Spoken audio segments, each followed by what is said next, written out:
Salut les gars, un truc un peu plus rigolo, même si ça a l'air un peu plus compliqué. J'ai regardé pour voir si je voyais.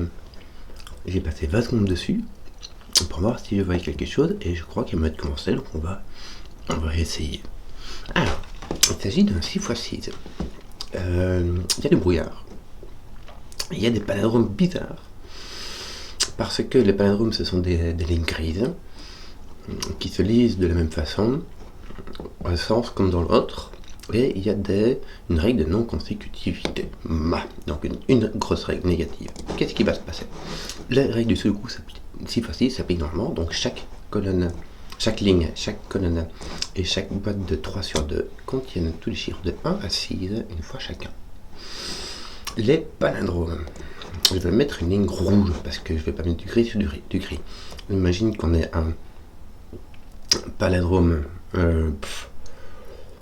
comme ceci, et ben ce palindrome va se lire de la même façon dans un sens comme dans l'autre. Ça veut dire que ce chiffre-ci c'est ce chiffre-ci, et ce chiffre-ci c'est ce chiffre-ci. Voilà. Et la règle de non-consécutivité, c'est-à-dire que si jamais j'ai un 3 ici, ceci ne peut contenir ni de 2, ni de 4. Je ne peux pas deux cases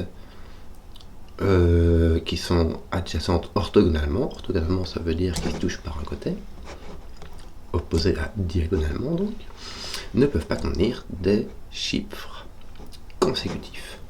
Et il y a du brouillard, c'est-à-dire que toutes les lignes grises, toutes les cases grises ici contiennent des indices, mais on ne peut pas les voir.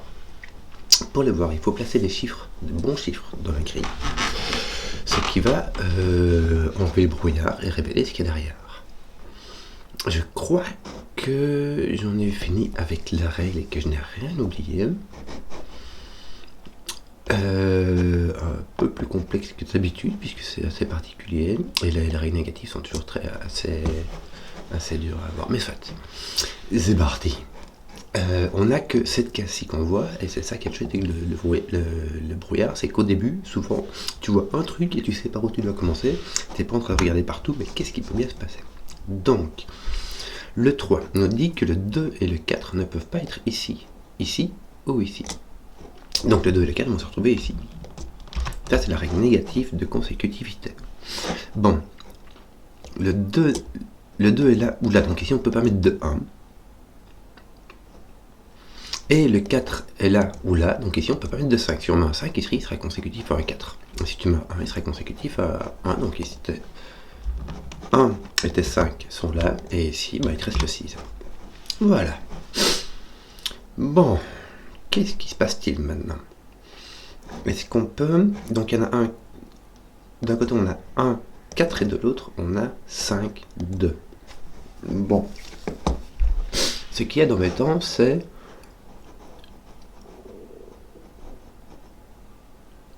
On pourrait avoir un 2 ici.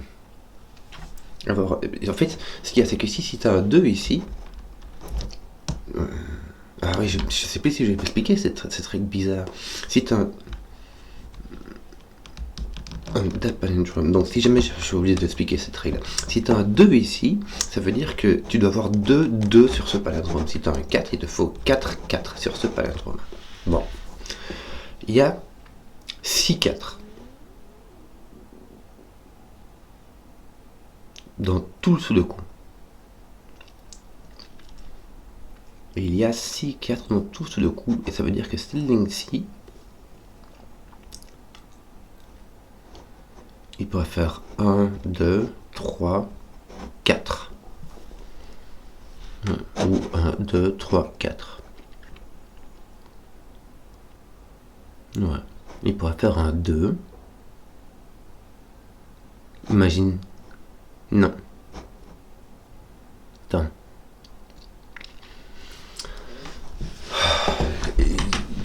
Qu'est-ce qui va se passer là? Il faut utiliser ce palindrome.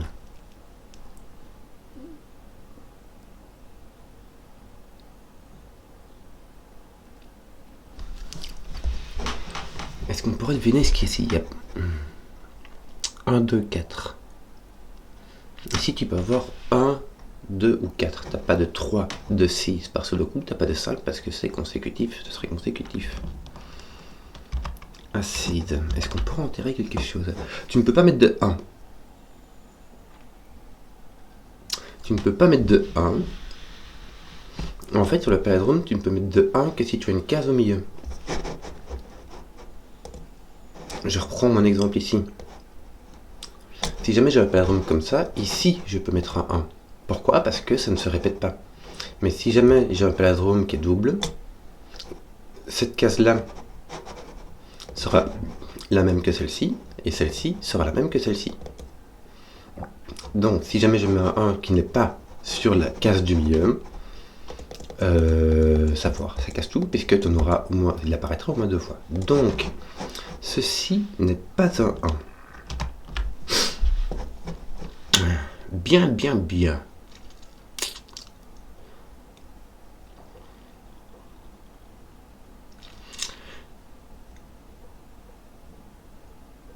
Si jamais je mets un 2 ici, je dois mettre un 4 là.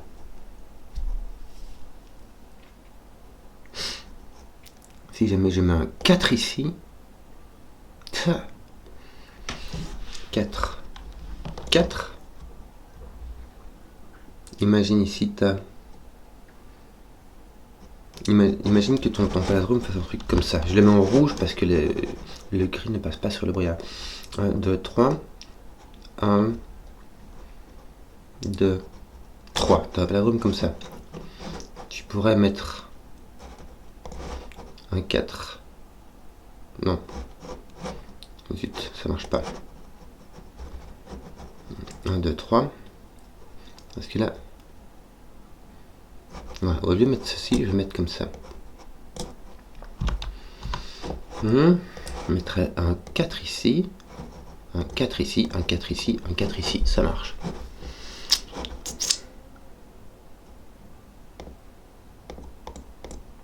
Est-ce que je peux... Si je mets un 2 ici, on enlève un peu, j'enlève mes lignes qui ne servent à rien. Si je mets un 2 ici, ça me fera un 4. Est-ce que je peux encore en mettre 4? 2, 3, 4.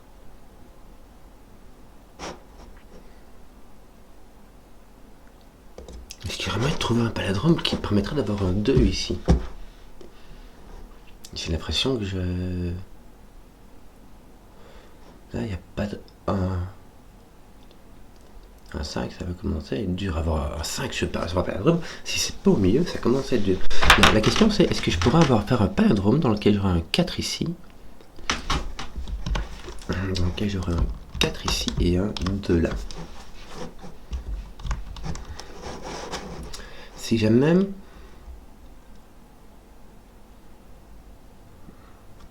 Il faudrait que je revienne par ici au-dessus.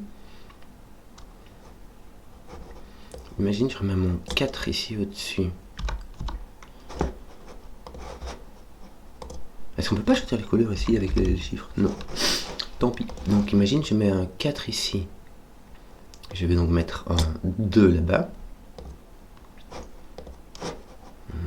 Voilà. Et puis il faut que je mette encore 2 4 au milieu.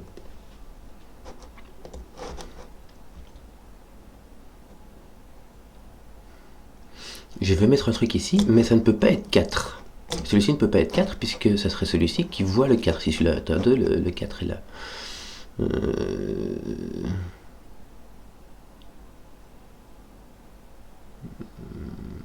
Oui, je vais faire un peu tout le coup, tiens.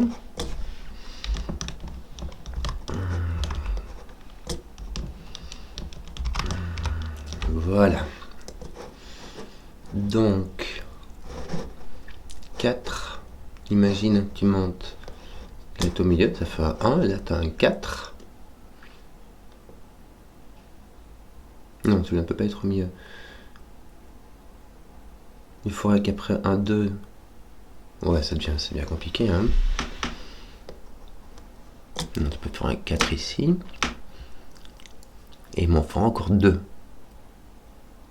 Non, 1, 2, 3, il m'en faudra encore 1. Imagine d'arriver à faire un 4 là.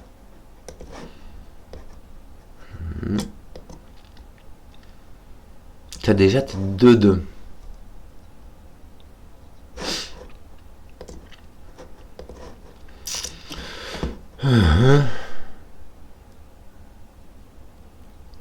tu viens ici.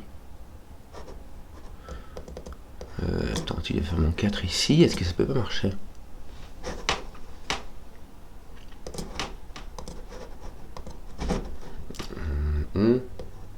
Si je fais hop, doucement, j'ai l'impression qu'il y a moyen, hein, regarde. Voilà. 1, 2, 3, 4 qui sont sur le palindrome. Les 4 et les 2 sont bien mis. Ça, c'est si je mets 4, 2. Les 4 sont... Maintenant, est-ce que... qu'on va se retrouver avec 1, 2, 3, 4 chiffres, ça devrait être le 1 et le 3. Le 1 ne peut pas être au milieu, donc ça marche pas. Mais il y a moyen de faire autrement, hein, regarde. Non, je pourrais faire 1, 4. Ouh là là. Ce qu'il y a, c'est que j'essaie des trucs et j'arrive à trouver plus ou moins expérimentalement. Je remettrai après, c'est pas grave. On va enlever tout ça. Donc, je n'arrive pas à démontrer.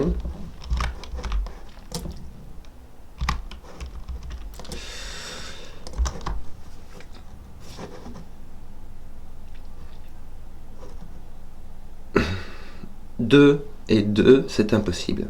Si tu as un 2 ici, tu as un 4 là.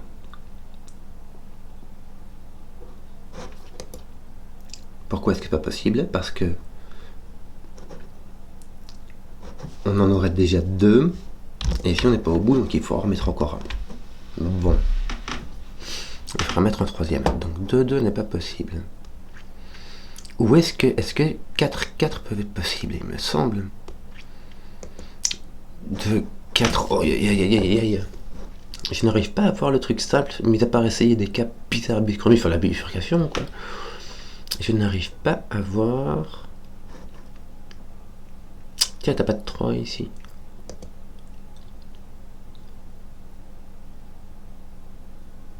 Puisque t'es à côté d'un 2 ou d'un 4. Ah, attends, là par contre c'est intéressant. Pourquoi?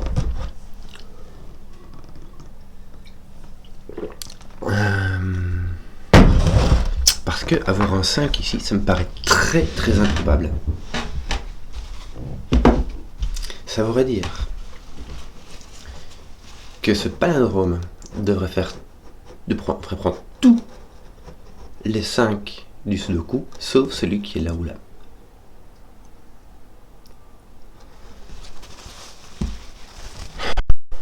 Mais ça m'a l'air quand même très improbable. Je ne sais pas comment prouver. Par contre, le contraire, avoir un 1 ici, qui tombe sur un 2, 4 après, qui sera là, ça m'a l'air franchement probable.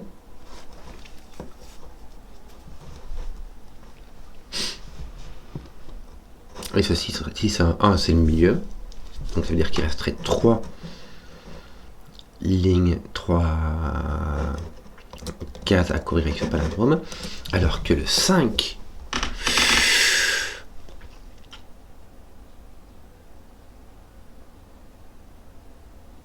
Il n'y a pas moyen.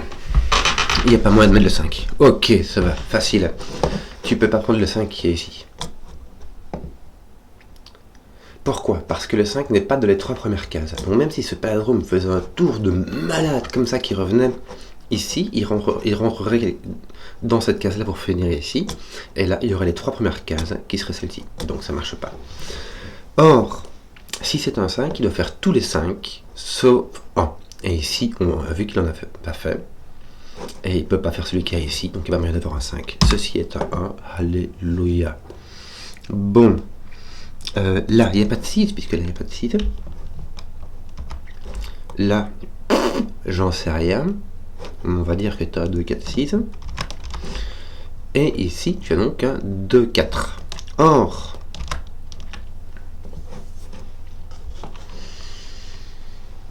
un, 2, 3, 4, 5, 6. Il y a donc un 2 et un 4.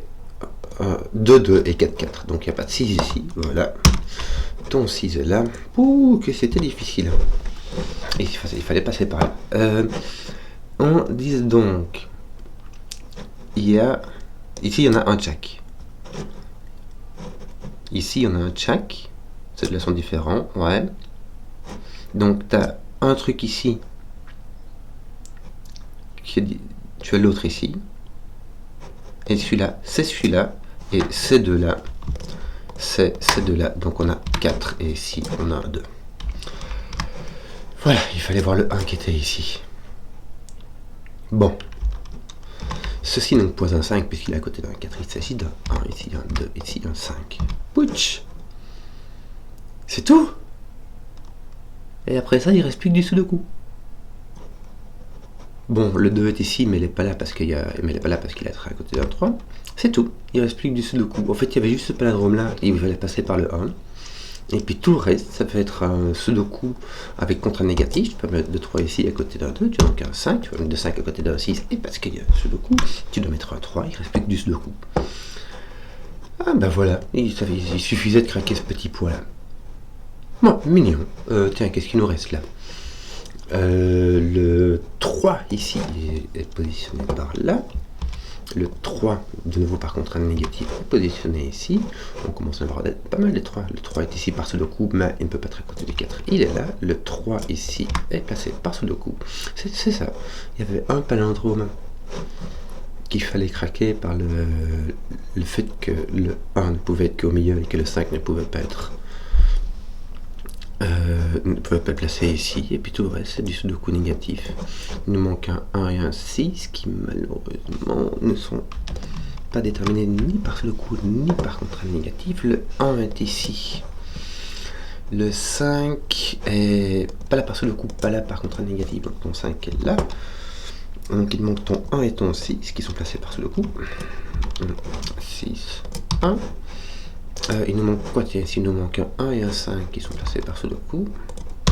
Ici il nous manque un 2 et un 4 qui sont placés par sudoku. Ton 2 ici est placé pas à côté du 1, donc il est là. Il te manque ton 5 et ton 6 est là, ton 5 est là. Voilà, le petit sudoku à finir. 4, 6. Rigolo. C'était vraiment juste un petit truc à craquer comme ça. En plus, ça se passe souvent en 6x6, mais voilà. Puis après, c'est tout. Rigolo, j'aimais bien. Voilà. J'espère que la vidéo vous a plu. Si vous avez suivi jusqu'au bout, mettez un pouce, comme ça je vois les contenus qui plaisent. Et à ciao.